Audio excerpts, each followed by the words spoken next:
लोगों को एनालाइज करने का सबसे इजीएस्ट वे है उनकी बॉडी लैंग्वेज को एनालाइज करना कि कैसे एक पर्सन खुद को होल्ड करता है, कैसे मूव करता है और कैसे बोलता है। ये सभी पॉइंट्स आपको उस पर्सन के बारे में बहुत कुछ बता देंगे।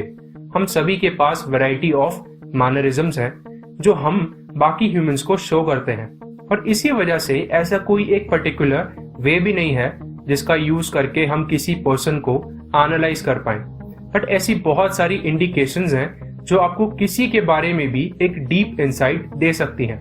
तो चलिए फिर आज हम how to analyse people book जो कि ऑथर डैनियल स्पेड ने लिखी है उससे कुछ पॉइंट्स डिस्कस कर लेते हैं कि कैसे किसी को एनालाइज करा जाए। मैंने इस वीडियो के डिस्क्रिप्शन में इस बुक के कुछ इंपॉर्टेंट पॉइंट्स की इमेज डाली है जो इस वीडियो के पॉइंट से अलग है, जिससे आपको पूरी बुक की 1 पेज समरी मिल जाएगी। तो इस वीडियो के बाद आप वो इमेज डाउनलोड कर सकते हो। तो चलिए फिर वीडियो स्टार्ट करते हैं। स्ट्रैटेजी 1 है अपीयरेंस। किसी भी पर्सन की अपीयरेंस एक मोस्ट ऑब्वियस क्लू है उनकी पर्सनालिटी के बारे में। क्या उस पर्सन ने एक सूट वेयर करा है शाइन्ड शूज के साथ, जिससे शो होता है कि उन्होंने सक्सेसफुल होने के लिए खुद को ड्रेसअप किया है, एक पावरफुल इंप्रेशन देने के लिए खुद को ड्रेसअप किया है।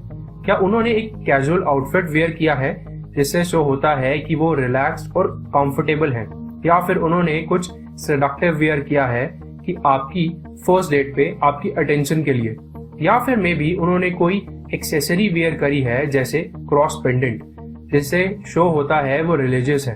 पर ऐसे ही आप किसी की भी अपीयरेंस से उनको एनालाइज कर सकते हो उनसे बिना कॉन्वर्सेशन स्टार्ट किए। स्ट्रैटेजी नंबर 2 है पोस्चर। जो भी ह्यूमन आपसे बात कर रहा है, क्या उन्होंने अपना हेड हाई रखा है जिससे उनका कॉन्फिडेंस शो होता है, या फिर क्या उनके शोल्डर्स थोड़े फॉरवर्ड हैं जिससे शो होता है कि वो इनसिक्योर या थोड़े अनकंफर्टेबल है, या फिर जब आप एक क्राउडेड रूम में हो तो क्या वो किसी कॉर्नर में बैठे हैं जिससे उन्हें ज्यादा अटेंशन ना मिले, या फिर वो कॉन्वर्सेशन में पार्ट ले रहे हैं जिससे उनका कॉन्फिडेंस शो होता है। अगर आप किसी से कॉन्वर्सेशन कर रहे हैं तो क्या वो आपके क्लोज आके बात कर रहे हैं या फिर आपसे खुद को डिस्टेंस करके। जनरली हम सब सबकॉन्शियसली जिस पर्सन में इंटरेस्टेड होते हैं या फिर उनके साथ कॉन्फिडेंट होते हैं तो हम उनके क्लोज होके बात करते हैं, ना कि उनसे डिस्टेंस बना के। अगर किसी ह्यूमन के हैंड्स पॉकेट में हैं तो मे बी वो आपसे कुछ हाइड कर रहे हैं या फिर नर्वस है। स्ट्रैटेजी नंबर 3 है फेस। हमारे बॉडी के सारे बॉडी पार्ट्स से सबसे ज्यादा जो पार्ट किसी पर्सन की फीलिंग के बारे में बताता है वो है उनके फेशियल एक्सप्रेशंस। जो भी हमारे इमोशंस होते हैं तो सभी इमोशंस हमारा फेस इजीली शो कर देता है। जब हम किसी चीज को लेकर वरी करते हैं तो हमारे फोरहेड पे डीप क्रीजेस बन जाती हैं।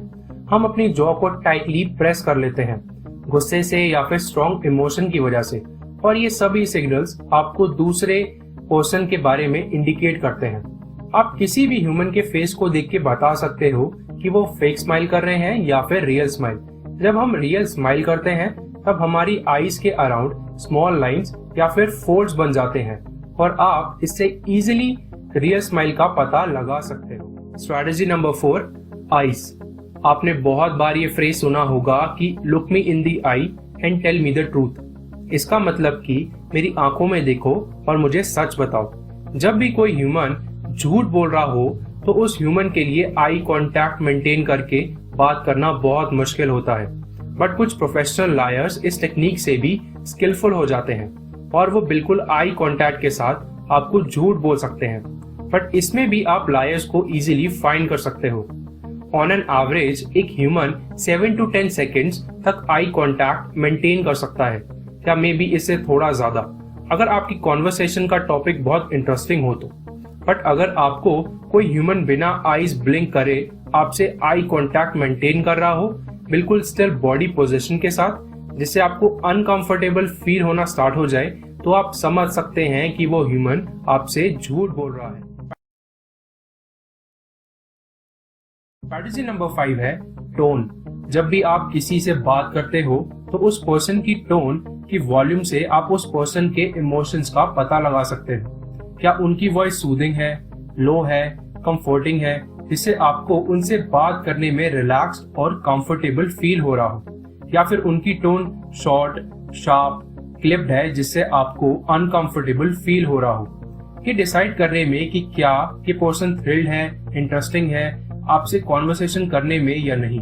अगर किसी पर्सन ने आपके किसी क्वेश्चन का आंसर यस दिया बट वो यस बिल्कुल शॉर्ट क्लिप्ड सी टोन में हो, तो आप ये समझ सकते हो कि वो यस एक रियल यस नहीं था। स्ट्रैटेजी नंबर 6 है टॉर्सो। हम सभी को बोला जाता है कि हमको स्ट्रेट खड़े होना चाहिए, हमारी बैक स्ट्रेट होनी चाहिए, एक गुड पोस्चर के साथ हमें खड़े होना चाहिए। और इस एडवाइस के पीछे एक बहुत अच्छा रीजन है, और वो है कि ना सिर्फ ये आपके बॉडी स्ट्रक्चर के लिए अच्छा है, बट ये दूसरे लोगों को सिग्नल देता है कि आप कॉन्फिडेंट हो और आप उस सिचुएशन में कंट्रोल में हो। अगर कोई हाईली इमोशनल पर्सन होगा तो उनके लिए स्ट्रेट सोचना बहुत मुश्किल होगा, और फिर उनके लिए स्ट्रेट खड़े होने पे फोकस करना और ज्यादा मुश्किल हो जाएगा। अगर आप किसी के रॉन्ग पोस्चर को बाकी सारे इंडिकेटर के साथ नोटिस करो तो आप इजीली ये फाइंड कर सकते हो कि वो पर्सन दूसरों की प्रेजेंस में अनकंफर्टेबल फील कर रहा है। ये एक बहुत बड़ी इंडिकेशन है कि वो पर्सन लो सेल्फ एस्टीम से सफर कर रहा है। जब किसी के शोल्डर फॉरवर्ड होते हैं तो वो एक क्लासिक सिग्नल है कि वो पर्सन दूसरों की अटेंशन को अवॉइड कर रहा है। स्ट्रैटेजी 7 है लेग्स। आप किसी की भी लेग्स की पोजीशन, जब वो बैठे हो या फिर खड़े हो, तो वो देख के आप उस पर्सन को एनालाइज कर सकते हो। अगर उस पर्सन ने अपने लेग्स को टाइटली क्रॉस करा हुआ है तो उससे शो होता है कि वो पर्सन कंफर्टेबल, रिलैक्स्ड फील नहीं कर रहा। फॉर एग्जाम्पल, अगर किसी वुमेन ने स्कर्ट वियर करी हो और वो स्कर्ट का साइज कुछ ज्यादा छोटा है, जो कि उस वुमेन ने एक्सपेक्ट नहीं किया था, तो उस स्कर्ट की वजह से उस वुमेन के बॉडी लैंग्वेज और कॉन्फिडेंस पे इफेक्ट पड़ेगा, क्योंकि उस लेडी का माइंड अपनी स्कर्ट के ज्यादा स्मॉल साइज के बारे में सोचने में ही ऑक्यूपाइड रहेगा। पीपल जो एंजाइटी से सफर करते हैं वो अनकॉन्शियसली अपनी लेग्स शेक करते हैं, अपने फुट को ग्राउंड पे टैप करते हैं, और ये सभी सिग्नल्स सबको एक लाउड और क्लियर मैसेज सेंड करते हैं उस पर्सन की एंजाइटी के बारे में। क्योंकि जब ह्यूमन एंशियस होता है तब वो अपनी बॉडी पार्ट्स की एक्सेसिव मूवमेंट करता है। स्ट्रैटेजी नंबर 8 है द हैंडशेक। जब भी कोई पर्सन आपके साथ एक स्ट्रॉन्ग, गुड, फर्म हैंडशेक करता है तो उससे शो होता है कि वो पर्सन कितना कंफर्टेबल और कॉन्फिडेंट है। बट कुछ लोगों के हैंडशेक्स बहुत डल से होते हैं। उनसे हैंडशेक करके ऐसा लगता है जैसे वो वेट कर रहे हो अपने हैंड को रिलीज करने के लिए। एक लेस फर्म हैंडशेक आपका लैक ऑफ कॉन्फिडेंस शो करता है। वो ये शो करता है कि आप में भी अनकंफर्टेबल फील कर रहे हो, आप नेचर से इंट्रोवर्ट हो। स्ट्रैटेजी नंबर 9 है रेजिंग आईब्रोज। आईब्रोज रेज करने के 3 मेन रीजंस हो सकते हैं। मे बी वो पर्सन सरप्राइज हो, अफ्रेड हो या फिर वरीड हो। नेक्स्ट टाइम जब भी आप अपने फ्रेंड के साथ एक रिलैक्स और कैजुअल कॉन्वर्सेशन कर रहे हो तो आप अपनी आईब्रोज रेज करके देखना, और ये चेक करना कि क्या आईब्रोज रेज करना इजी है या नहीं। जब आप एक रिलैक्स कॉन्वर्सेशन में अपनी आईब्रोज रेज करोगे तो आपको खुद ही स्ट्रेंज फील होगा।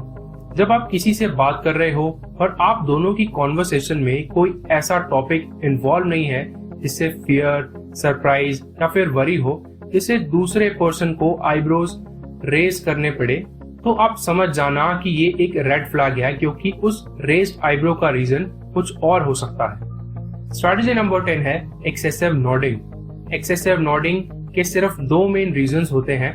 पहला ये कि आप ये सोचते हो कि दूसरा पर्सन आपके बारे में क्या सोचता है, या फिर ये कि मे बी दूसरा पर्सन आपकी एबिलिटी पे डाउट कर रहा है कि क्या आप उनकी सारी इंस्ट्रक्शंस को केयरफुली सुन रहे हो या नहीं।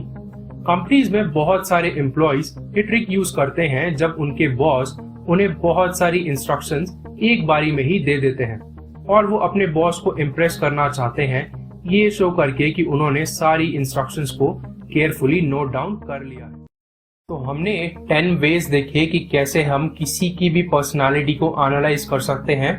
तो वो 10 वेज हैं। Strategy number 1 appearance, strategy number 2 posture, strategy number 3 face, strategy number 4 eyes, strategy number 5 tone, strategy number 6 torso, strategy number 7 legs, strategy number 8 the handshake, strategy number 9 raising eyebrows, strategy number 10 excessive nodding.